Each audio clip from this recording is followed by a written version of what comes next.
Sebelum kita lebih dalam menyelami kisah ini, saya mau tegaskan sedikit bahwa video ini bukan bertujuan untuk mengungkit atau membuka luka lama, melainkan hanya untuk pembelajaran sejarah bagi kita semua. Semoga kedepannya konflik mengerikan seperti ini tidak akan pernah terjadi lagi.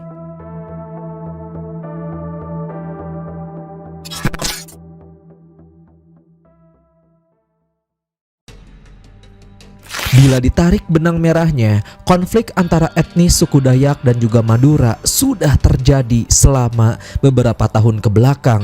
Etnis Madura sendiri sudah ada di Kalimantan sejak tahun 1902 ketika pemerintahan kolonial Belanda waktu itu melakukan semacam program transmigrasi. Pemerintahan kolonial Belanda mengangkut orang-orang Madura ke Kalimantan Barat untuk dipekerjakan sebagai kuli di perkebunan dan juga sebagai pekerja dalam pembuatan jalan Trans Kalimantan. Kemudian sekitar tahun 1930-an, makin banyak orang-orang Madura yang merantau ke Kalimantan Barat dan juga Kalimantan Selatan. Apalagi di masa Orde Baru, pemerintahan melakukan lagi semacam program transmigrasi yang dinamakan migrasi swakarsa. Jadi, populasi orang Madura di Kalimantan bertambah banyak. Menurut beberapa artikel, orang Dayak pada awalnya sangat menerima kedatangan para transmigran dari etnis Madura dengan sangat baik. Buktinya, ada beberapa warga Madura yang ternyata bisa sukses di tanah Borneo. Ada yang sukses jadi pedagang, pemilik kebun, pemilik pertambangan emas, dan lain-lain.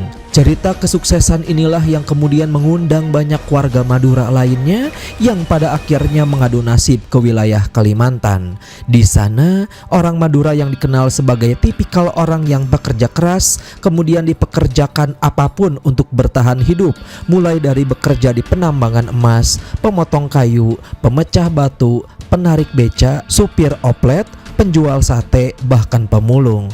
Dari banyaknya orang Madura yang bermigrasi ke sana, lama-kelamaan menimbulkan permasalahan baru.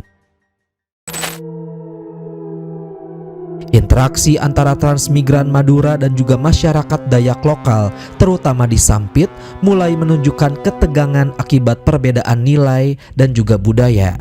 Konflik besar terakhir terjadi pada tahun 2001 di Sampit yang dikenal sebagai konflik Sampit.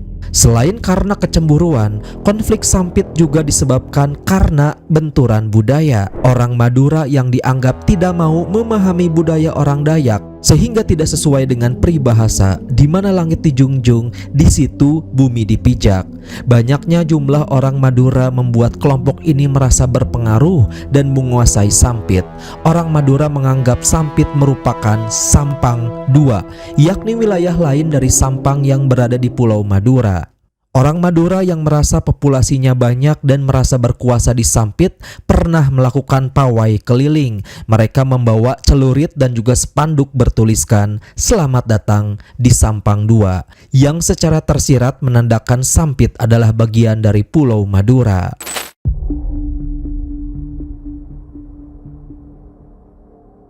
Berbagai macam faktor, puncaknya terjadi di sekitaran tahun 90-an, tahun 96 akhir sampai tahun 97 awal, yang mana di sana telah terjadi konflik yang lumayan besar antara suku Dayak dan juga orang Madura.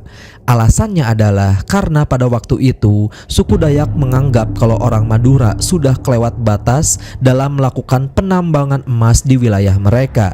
Karena seperti yang kita tahu sendiri, kalau suku Dayak sangat dekat sama alam hidup dan hidup berdampingan dengan alam. Jadi mungkin rusaknya alam akibat penambangan bikin sebagian masyarakat Dayak marah, dan dari situ muncullah stereotip negatif orang-orang Dayak terhadap orang-orang Madura. Mereka menganggap orang Madura itu sebagai kaum pendatang yang rakus dan juga arogan. Dalam kasus tersebut ada beberapa teori sosiologis yang dapat digunakan untuk menjelaskan konflik Sampit. Salah satunya adalah teori konflik, yaitu konflik antar etnis. Perasaan superioritas dan juga persaingan sumber daya menjadi faktor pemicu utama konflik antara suku Dayak dan juga Madura.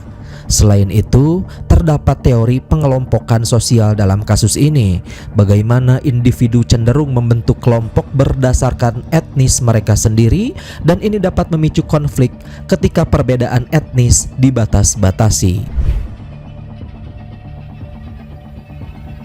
Konflik antara suku Dayak dan Madura di tahun 97 kemudian mereda dan muncul lagi di sekitaran tahun 2000-an akhir. Waktu itu sekitar bulan Desember tahun 2000, beberapa orang dari suku Dayak dan juga Madura terlibat bentrok di desa Karangpengi, Kabupaten Katingan. Bentrokan ini kemudian terjadi lagi di sebuah tempat hiburan di desa Pertambangan Emas, Hampalit. Bentrokan di tempat hiburan ini bikin seorang warga suku Dayak yang bernama Sandong tewas dengan beberapa tusukan senjata tajam. Kasus ini pun kemudian ditangani oleh pihak kepolisian setempat. Namun entah apakah kepolisian waktu itu sudah benar-benar menangani kasus ini dengan baik atau tidak. Namun intinya, keluarga Sandong tidak terima dan lebih memilih menyelesaikan kasus tersebut dengan cara mereka sendiri. 2 hari kemudian setelah kejadian tewasnya Sandong, sebanyak 300 orang Dayak kemudian berkumpul dan pergi mendatangi lokasi tewasnya Sandong untuk mencari siapa pelaku pembunuhan tersebut.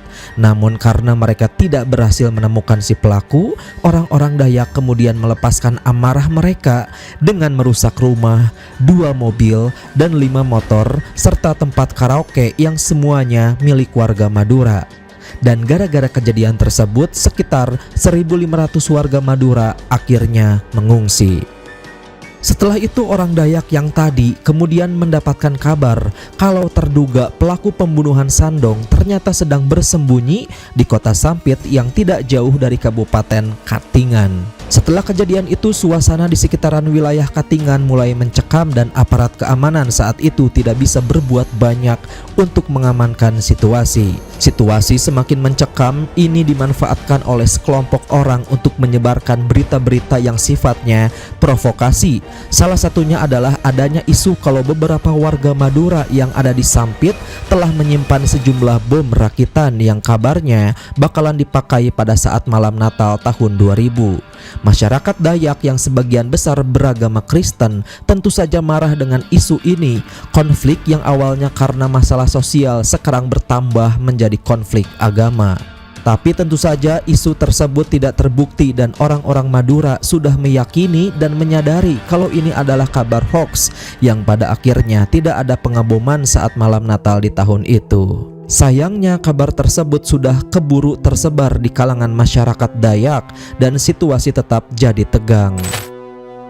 Di tengah ketegangan ini sekitar jam malam tanggal 18 Februari 2001, beberapa masyarakat Dayak di Sampit kemudian menyerang rumah seorang etnis Madura yang bernama Matayo. Katanya penyerangan ini dilakukan karena mereka ingin membalaskan dendam atas peristiwa yang terjadi di Karangwengi yang sudah dijelaskan di awal tadi.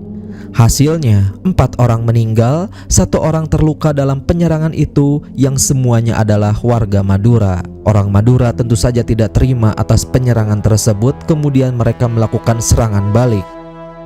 Pagi harinya sekitar jam 8, beberapa warga Madura mendatangi rumah seorang warga Dayak yang bernama Timil.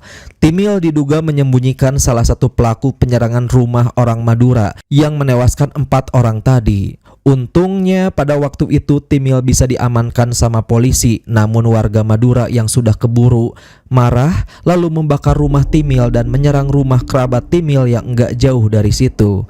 3 orang kerabat Timil tewas dalam penyerangan tersebut.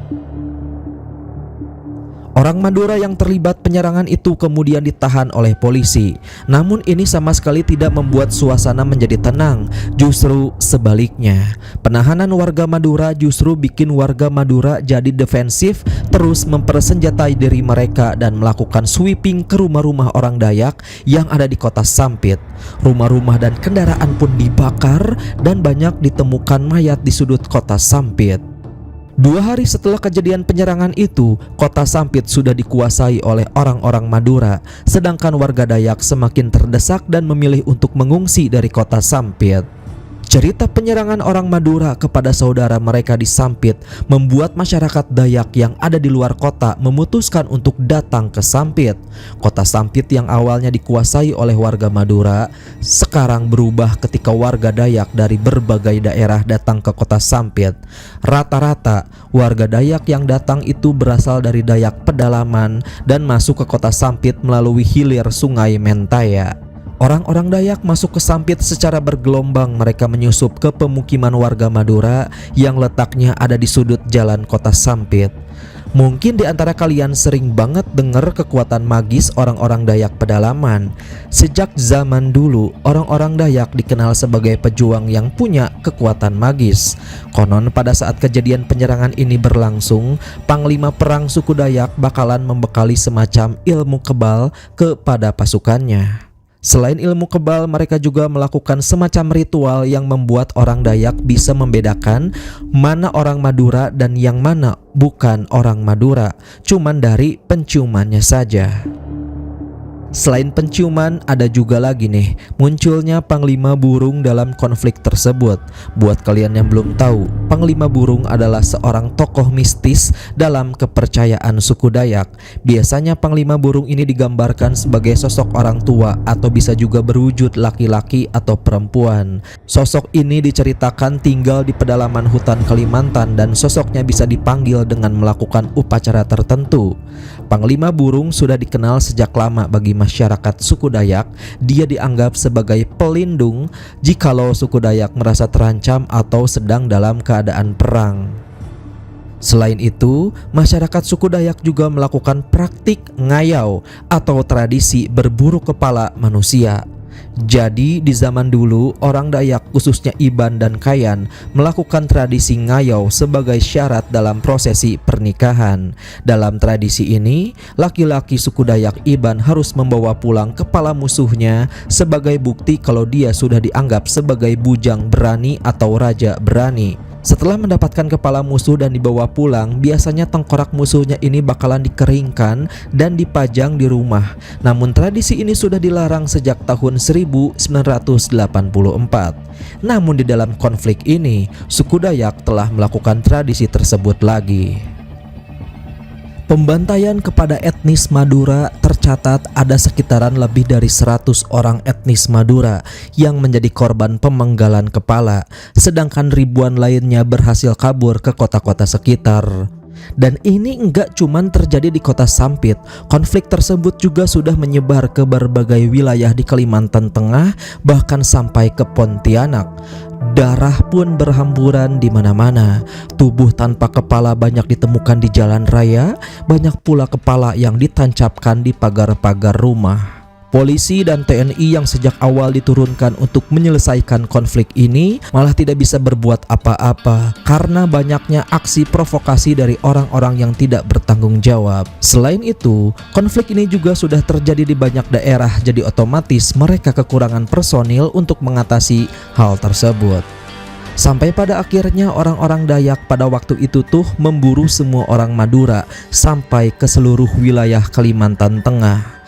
Akhirnya, sekitar 90% warga Madura di Kalimantan Tengah harus diungsikan keluar Kalimantan menggunakan kapal TNI.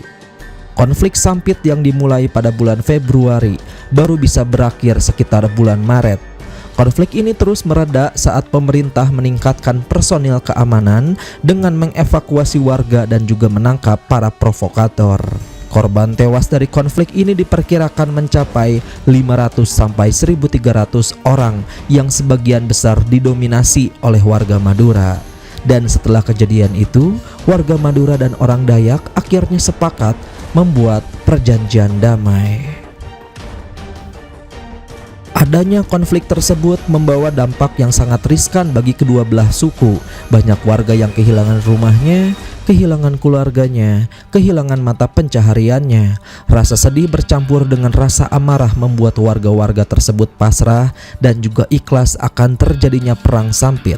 Menurut pendapat saya pribadi, konflik yang terjadi antara suku Dayak dan Madura ini terjadi karena kedua belah pihak tidak menerima nilai atau budaya satu sama lain.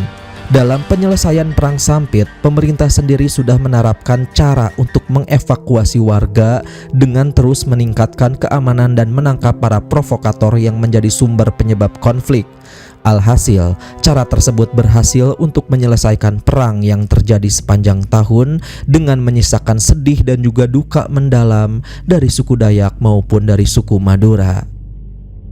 Kekerasan antar etnis di Sampit mempunyai perbedaan dengan konflik di tempat lain, yaitu waktu kejadian yang pendek, skala penyebaran yang luas, tetapi jumlah korban tewas yang lebih banyak dibanding dengan tetangganya, yaitu Kalimantan Barat. Selain itu, kekerasan tersebut menghasilkan gelombang pengungsi lokal yang masif keluar dari provinsi Kalimantan Tengah. Belum ada sumber yang dapat dipercaya mengenai berapa jumlah korban tewas karena biasanya jumlah yang dikeluarkan oleh pemerintah dinilai undercalculate, sedangkan yang berasal dari masyarakat sipil dinilai overcalculate. Akan tetapi, angka minimal 500 orang Madura tampaknya diterima oleh banyak pihak. Solusi yang harus dilakukan untuk mengatasi dan mencegah konflik serupa di masa depan adalah dengan beberapa cara seperti menyediakan pendidikan yang layak untuk mensosialisasikan tentang kesadaran antar etnis untuk mengurangi stereotip dan prasangka antar etnis. Selain itu, melakukan komunikasi terbuka antara kelompok-kelompok etnis yang berkonflik adalah langkah yang penting untuk menyelesaikan konflik. Hukum yang tegas dan adil juga merupakan salah satu cara untuk mencegah terjadinya konflik. Dengan adanya hukum yang tegas, pelanggaran hak asasi manusia seperti pembunuhan, penganiayaan, kekerasan tidak akan terjadi lagi. Hal tersebut juga akan membuat kedua belah pihak merasa nyaman. Sekian dari saya Rizky, unjuk diri. Wassalamualaikum warahmatullahi wabarakatuh.